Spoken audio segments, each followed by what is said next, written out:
पंढरपूर नगरपालिका हद्दीमध्ये कराड नाक्यापासून 2 मिनिटांच्या अंतरावर श्रीमंत सुधाकर पंत परिचारक चौक नजीक सर्व सुविधांनी युक्त राहण्यासाठी अतिउत्तम असे सुंदर प्लॉट शुभम कॅपिटल प्रस्तुत सागर डेव्हलपर्सच्या माध्यमातून आम्ही घेऊन आलो आहोत शिवम नगर फेज 1 1.5 गुंठ्याच्या पुढे प्लॉट उपलब्ध। संपूर्ण प्लॉटिंगला तारेचे कंपाऊंड, प्रशस्त 30 फूट रुंदीचे रस्ते, स्ट्रीट लाईटची सोय, प्लांटेशन, बाकडे, प्लॉट डिमार्केशन। चला तर मग त्वरित बुक करा आपल्या हक्काचा प्लॉट। संपर्क कराड रोड पंतनगर शेजारी पंढरपूर। Mobile number 9763 037 257 8788 1517 39 84 82 91 99 99। ताज्या घडामोडी पाहण्यासाठी आमच्या YouTube चॅनलवरील PVR म्हणजेच पंढरी वार्ता या न्यूजला सबस्क्राइब करा आणि शेजारील बेल आयकॉनवर क्लिक करा। छत्रपती शिवाजी महाराज यांची आज पुण्यतिथी आहे। शिवरायांना वंदन करण्यासाठी देशाचे गृहमंत्री अमित शाह हे रायगड किल्ल्यावर दाखल झाले। यावेळी त्यांच्यासोबत मुख्यमंत्री देवेंद्र फडणवीस, उपमुख्यमंत्री एकनाथ शिंदे, उपमुख्यमंत्री अजित पवार, खासदार उदयनराजे भोसले, मंत्री शिवेंद्रराजे भोसले, मंत्री भरत गोगावले हे देखील उपस्थित होते।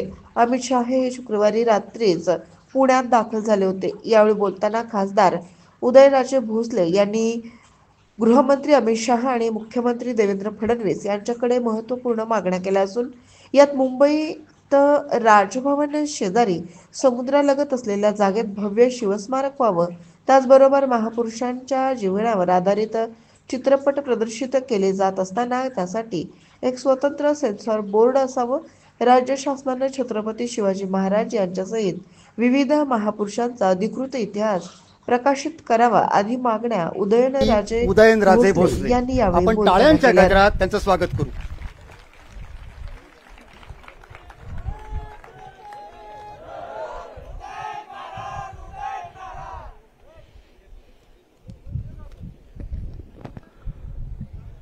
सर्वप्रथम या ठिकाणी मी व्यक्तिशः माझ्या वतीने आणि उपस्थित व्यासपीठावरती सर्व मान्यवरांच्या वतीने विनम्रपणे राजमाता जिजाऊ महाराज, छत्रपती शिवाजी महाराज आणि छत्रपती संभाजी महाराजांना अभिवादन करतो आणि आज या व्यासपीठावरती आवर्जून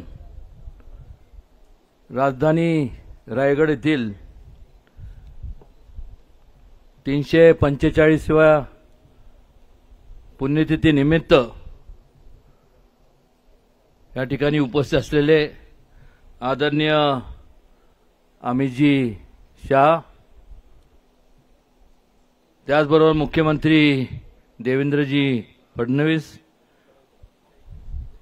उपमुख्यमंत्री एकनाथजी शिंदे साहेब, उपमुख्यमंत्री अजितदादा, मुरली अण्णा, चंद्रकांत दादा, भरत शेठ गोगावले, आशिषजी शेलार, आदित्य तटकरे, प्रवीणजी दरेकर, प्रशांतजी ठाकूर, महेशजी बालदी, विक्रांतजी पाटील, धैर्यशील पाटील, जगदीश कदम, रघोजी राजे अंगरे, सुधीर थोरात आणि सर्व रायगड समितीचे सर्व पदाधिकारी, उपस्थित सर्व शिवभक्त, सर्वप्रथम या ठिकाणी आज एका थोर व्यक्तीला नतमस्तक होण्याकरता आपण या ठिकाणी उपस्थित राहिलोय। छत्रपती शिवाजी महाराजांनी त्या काळात एक विचार दिला होता, समतेचा दिला होता, सर्वधर्म समभावाचा दिला होता। एकमेव असा एक राजा होऊन गेला, एक व्यक्ती होऊन गेला, एक युगपुरुष होऊन गेला की ज्यांनी नेहमीच दुसऱ्यांचा विचार केला, आयुष्य दुसऱ्या लोकांकरता वेचलं।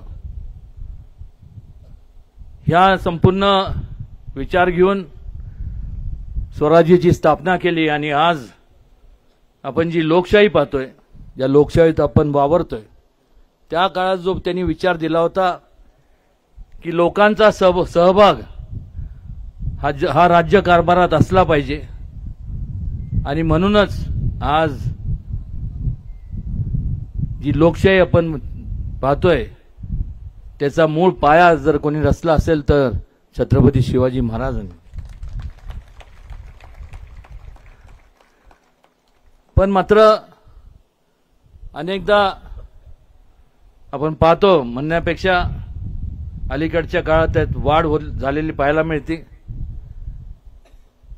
ज्या छत्रपती शिवाजी महाराजांनी स्वतःचं आयुष्यातला प्रत्येक क्षण लोकांसाठी वेचला, त्यांच्या हितासाठी वेचला, आज त्यांचा अवमान केला जातो. आणि त्यामुळे आज या ठिकाणी आदरणीय अमितजींना आणि देवेंद्रजींना मी सगळ्या महाराष्ट्राच्या वतीने, देशाच्या वतीने, सर्व शिवभक्ताच्या वतीने एक 4-5च मागण्या करणार आहे. पहिली मागणी म्हणजे की महाराजांच्या बाबतीत, महाजिजाऊंच्या बाबतीत आणि संभाजी महाराजांच्या बाबतीत एक कायदा करण्यात यावा, तो सुद्धा कॉग्निझेबल, नॉन बेलेबल, आणि किमान 10 वर्ष त्याला बेल मिळाली नाही पाहिजे. त्याचबरोबर छत्रपती शिवाजी महाराजांचं संपूर्ण शासन मान्य असा इतिहास शासनाने प्रकाशित करावा, जेणेकरून कुठल्या प्रकारचं भेदभाव होता कामा नये, कुठल्या प्रकारचं तेढ निर्माण होऊ नये. आणि सिनेमॅटिक लिबर्टीच्या बाबतीत एक सेन्सर बोर्डची स्थापना करण्यात यावी, जेणेकरून एखादा स्वतःच्या कल्पनेतून एखादी कादंबरी लिहितो, पण त्याला कुठलाही ऐतिहासिक त्याचे पुरावे नसतात. आणि त्याच्यामुळे अलीकडच्या काळात जर आपण पाहिलं तर मोठ्या मोठ्या प्रमाणावरती छत्रपती शिवाजी महाराज, संभाजी महाराज असतील, युगपुरुष जे संपूर्ण देशातले आहेत, या सगळ्यांच्या बाबतीत गैरसमज निर्माण समाजात होतो. आणि त्यामुळं एक सेन्सर बोर्डची स्थापना करण्यात यावी. मला मागच अमितजींकडं आणि देवेंद्रजींकडं मागणी केली होती की जसं रामायण सर्किटची स्थापना झाली, करण्यात आलं, तसं बुध सर्किट, तसं एक शिव स्वराज्य सर्किट करण्यात यावं. आणि कालच त्याची घोषणा केंद्रीय रेल मंत्री अश्विनीजींनी केली. खऱ्या अर्थाने छत्रपती शिवाजी महाराजांचं एक दिल्लीत एक भव्य असं स्मारक व्हावं, ही सुद्धा प्रत्येक शिवभक्ताची मागणी आहे. आणि त्याचबरोबर तो काळ आठवा, ज्यावेळेस या ठिकाणी निजामशाही होती, मुघलशाही होती, आणि अशा परिस्थितीत शहाजी महाराजांनी त्यांच्या मनात एक जो विचार होता स्वराज्याचा, आणि मासाहेब जिजाऊ महाराजांनी तो संपूर्ण छत्रपती शिवाजी महाराजांच्या अंगी उतरवला. त्यामुळे त्यांची जी होतगिरीला, शहाजीराजेंची होतगिरीला जी समाधी आहे दावणगिरी जिल्ह्यामध्ये, जी आर्किओलॉजिकल डिपार्टमेंटच्या देखरेखाली जरी असली तर त्याच्यासाठी पुरेसा असा निधी महाराष्ट्र शासनाने आणि केंद्र शासनाने उपलब्ध करून द्यावा. त्याचबरोबर आदरणीय मोदीजींच्या हस्ते अरबी समुद्रात छत्रपती शिवाजी महाराजांच्या स्मारकाचं भूमिपूजन झालं. कदाचित त्या ठिकाणी एन्व्हायरमेंटल काही इश्यूज असतील, इकॉलॉजिकल इश्यूज असतील. मी देवेंद्रजींशी कानावर घातलंय आणि एक मागणी आहे की ज्या छत्रपती शिवाजी महाराजांचं केंद्रात तर झालंच पाहिजे, पण महाराष्ट्रात देखील आज गव्हर्नर हाऊसच्या ठिकाणी जवळपास 48 एकर जागा आहे अरबी समुद्राला लागून, त्या ठिकाणी व्हावं असं अनेकांची मागणी आहे.